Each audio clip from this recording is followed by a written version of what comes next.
आज वे अपनी पावर में है, हमारी सुनाई नहीं करते। जब वो हमारे मंच पे आएंगे गाँव के, अगर आंदोलन करेंगे और हो सकता है रोड जाम के वगैरह और जो भी है हमें करना पड़ेगा। 10 में से 7 पोस्ट हमारी उड़ा दी, 3 आए यहाँ पर। एजुकेशन मिनिस्टर तक भेजा था लेकिन उस पर कोई सुनवाई नहीं हुई हमारी। 3 ही आए, हमारे 3 ही आएंगे, इस फालतू को नहीं अपनाइए। इसमें मेरे बच्चे जो पूरे गांव के बच्चे थे मेरे, उनका भविष्य पूरा का पूरा बर्बाद कर दिया सरकार। तो लघु सचिवालय हिसार के सामने है। लघु सचिवालय हिसार के सामने चौधरीवास गांव के लोग यहाँ पहुँचे हैं। स्कूल की जो मसला है पूरे हरियाणा में, जिस प्रकार से जहाँ 12 पोस्ट थी वहाँ 8 कर दी, जहाँ 8 पोस्ट थी वहाँ 2 कर दी, ऐसे स्कूलों के आगे प्रदर्शन धरने चले हुए हैं। ऐसे चौधरीवास गांव जो एक बहुत बड़ा गांव है, उसका जो स्कूल है वो भी बहुत बड़ा है। वो उनके ग्रामीण यहाँ पे पहुँचे हैं कि जो समस्या उनसे बात करेंगे। सर क्या नाम है?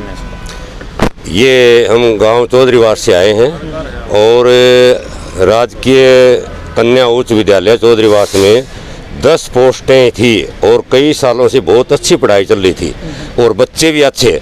और बच्चे, आप सबको पता है कि सरकारी स्कूल में जो SC BC है, कमज़ोर है, सीमांत किसान है, 80% बच्चे सरकारी स्कूलों में पढ़ते हैं। 20% जो ऊपर के ब्योंत वाले उनके प्राइवेट में जाते हैं। अब सरकार ने यह जो तबादला नीति की है ना, इसके तहत 10 में से 7 पोस्ट हमारी उड़ा दी, 3 आए यहाँ पर।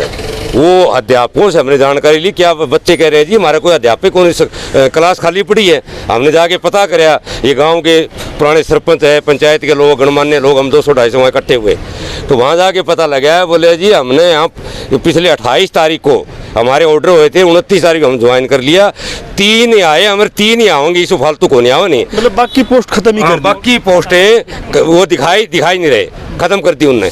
तो अब यह स्थिति आ गई है। आज सारे अभिभावक और सभी बच्चे, हमने वहाँ आपने इस बात की मांग करी, हम इकट्ठे हुए। आज तो हम अपील दलील करने के लिए आए हैं, वरना फिर हमने इसमें ये एक तरह का सरकार को हमने नोटिस भी दिया है, अधिकारियों को, कि वहाँ तुरंत प्रभाव से ये मतलब स्टाफ भेजा जाए ताकि बच्चों की पढ़ाई बाधित ना हो। इस बात को लेकर आए। पहले हम शिक्षा विभाग के सीनियर अधिकारी, जिला शिक्षा अधिकारी महोदय और उपायुक्त महोदय मिलेंगे। सर क्या नाम आपका? दारा सिंह। कितना बड़ा गांव आपका? गांव में कितने वोट होंगे, कितनी जनसंख्या? मेरे गांव में तकरीबन 4,500 वोट है और आबादी 10,000 के करीब है। और जो स्कूल है वो कन्या में ये समस्या है, तो बॉयज़ का भी स्कूल होगा अलग से? हाँ बिल्कुल, बॉयज़ का भी है और कन्या का भी। कन्या उच्च विद्यालय है, वहाँ पे तो टोटल 10 स्टाफ थे, 10 स्टाफ में से 3 आए हैं और बाकी सब। जो बॉयज़ का स्कूल है वो मॉडल संस्कृति बना दिया है या क्या सिस्टम उसका बॉयज़ का?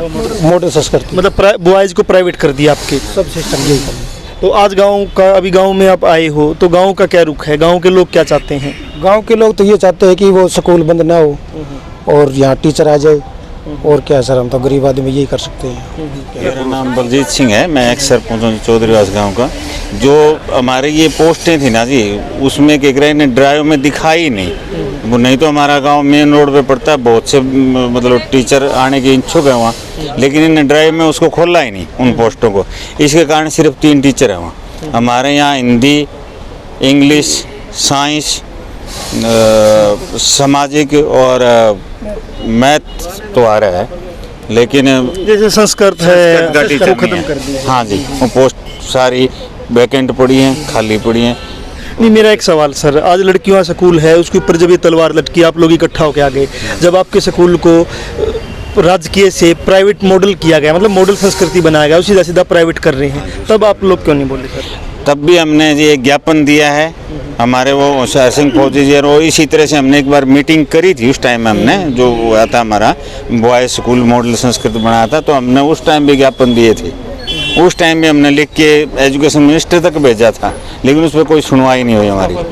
मतलब लोकतंत्र में सुनवाई नहीं होती। आपका जो यहाँ विधायक है, जिसका जो आपके हल्के का है या आपका जो सांसद है, आप उससे मिले हो कि जो वादा करके गया था कि सबको रोजगार देंगे, सबको शिक्षा देंगे, सबको ये करेंगे, उनसे आप मिले हो? नहीं, उनसे हम लोकल प्रतिनिधि से नहीं मिले, हम डिपार्टमेंट वालों से बातें करते रहे। डिपार्टमेंट वाले हमें आश्वासन, क्योंकि ये जो समस्याएं आ रही है, ये लोकल प्रतिनिधि जो विधानसभा में बैठता है, विधानसभा में ये सब कुछ पास हो रहा, तो उनका घेराव या उनका विरोध क्यों नहीं कर पा रहे आप लोग?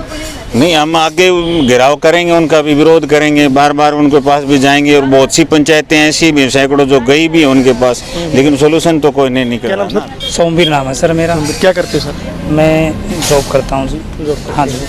मतलब जिस प्रकार से लगातार सरकार प्राइवेट कर रही है जॉब्स को, यही लोग चुनाव में वादा करने आए थे कि हम सब चमका देंगे, विकास कर देंगे। अभी आदमपुर में भी यही नारे चल रहे हैं कि विकास कर देंगे। विकास कहाँ कर देंगे? रोजगार दे देंगे। कहाँ से रोजगार दे देंगे जब सब प्राइवेट कर रहे हैं? तो आप अपने गांव में कैसे देखते हो कि जो राजनीतिक पार्टियों के प्रतिनिधि लगातार वादे करने आते हैं, तो उनको क्यों नहीं पकड़ते आप जाकर कि भाई आपने वादा किया था, और वादा किया था रोजगार देने का, रोजगार तो आपने प्राइवेट कर दिया। जी ऐसा है, वो अभी वादा करके चले गए हैं। दोबारा जब हमारे गांव में आएंगे तो तब उनसे पूछा जाएगा, गांव पे जब वो पंचायत करेंगे या कोई भाषण वगैरह देने के लिए आएंगे तब उनसे पूछा जाएगा। नहीं, वादा करके सर इंग्लैंड तो गए नहीं है, यहीं रहते होंगे। कोई आज़ाद नगर में रहता होगा, कोई कैमरी रोड पे रहता होगा, कोई दूसरी जगह रहता अब तो होगा। हमारी सुनाई करते ही नहीं जी वो, अब तो करते ही नहीं। पहले हमारा स्कूल में पूरा स्टाफ था, बड़ी अच्छी तरीके से चलता था जी। अब ये जो नीति अपनाई है, इसमें मेरे बच्चे, जो पूरे गांव के बच्चे थे मेरे, उनका भविष्य पूरा का पूरा बर्बाद कर दिया। आंदोलन करेंगे और हो सकता है रोड जाम के वगैरह और जो भी है हमें करना पड़ेगा, आगे मजबूरन करना पड़ेगा। हाँ सर, क्या नाम है आपका? अशोक कुमार है जी। अशोक कुमार। कि एक चौधरीवास की समस्या नहीं है, पूरे हरियाणा के अलग अलग गांव की समस्या है ये जो स्कूल बंद किए जा रहे हैं। तो आपका गांव कैसे देखता? क्या अकेला गांव लड़के पूरे इसको जीत लेगा इस समस्या के खिलाफ, या और दूसरे गांव से भी आप संपर्क करोगे? नहीं, अकेला कोई भी आदमी आगे नहीं बढ़ सकता। इसके लिए हमें सभी साथियों को साथ लेकर चलना पड़ेगा, चाहे पड़ोसी गांव हो या हमारे जितने भी प्रदेश में हैं जिन ये समस्याएं झेल रहे हैं, उनको हम इकट्ठा करेंगे और सरकार के सामने अपनी समस्या रखेंगे। और जो राजनीतिक पार्टियों के जो लोग वादा करते हैं उनके बारे में क्या सोचा आप लोगों ने? क्योंकि प्रशासनिक अफसर तो वही लागू करेंगे ना जो विधानसभा पास करेगी। विधानसभा में कौन लोग बैठे हैं जो आपका वोट लेके गए हैं, तो उनके बारे में आप क्या सोचते हो? आज वे अपनी पावर में है, हमारी सुनाई नहीं करते। जब वो हमारे मंच पे आएंगे गाँव के, तो हम उनको अपनी समस्या बहिष्कार किया गया नेताओं का, तो उससे एक रिजल्ट अच्छा आया, तो आप कुछ ऐसा? उनका विरोध हुआ था, इसीलिए वो हमारे किसी भी गांव में उस मौके के ऊपर नहीं आए। अभी स्कूल बचाने के लिए कुछ करोगे ऐसा? स्कूल बचाने के लिए हम अगर ये हमारी समस्या को कुछ समाधान निकालते हैं तो ठीक है, वरना हम आंदोलन करेंगे इनके खिलाफ, खुल के करेंगे। तो जनमंच के साथ आप बने हुए थे, यहाँ रोजाना की समस्याएं लेके लोग आते हैं, प्रशासनिक अफसरों से मिलते हैं, लेकिन प्रशासनिक अफसर वही नीतियाँ लागू करेंगे जो विधानसभा और संसद पास करती है। और विधानसभा संसद में वो लोग बैठे हैं जो 5 साल में एक बार आपके पास आए, आपको झूठ बोला, आपका वोट लिया और वोट लेके आपको फिर 5 साल के लिए आपसे दूर चले गए, और आप फिर ठगा महसूस करते हो और अगली 5 साल का इंतजार करते हो। और जब अगली 5 साल आती है फिर आपको वो बहका लेते कैसे न कैसे। तो जनमंच के साथ बने रहिए, लड़ाई के तरीके बदलने पड़ेंगे। राजनेता को आपको टारगेट करना पड़ेगा, प्रशासनिक अफसर को टारगेट करना पड़ेगा, ये भी समझना पड़ेगा, और कोई व्यापक एकता बना पाओगे ये भी आपको देखना पड़ेगा। जनमंच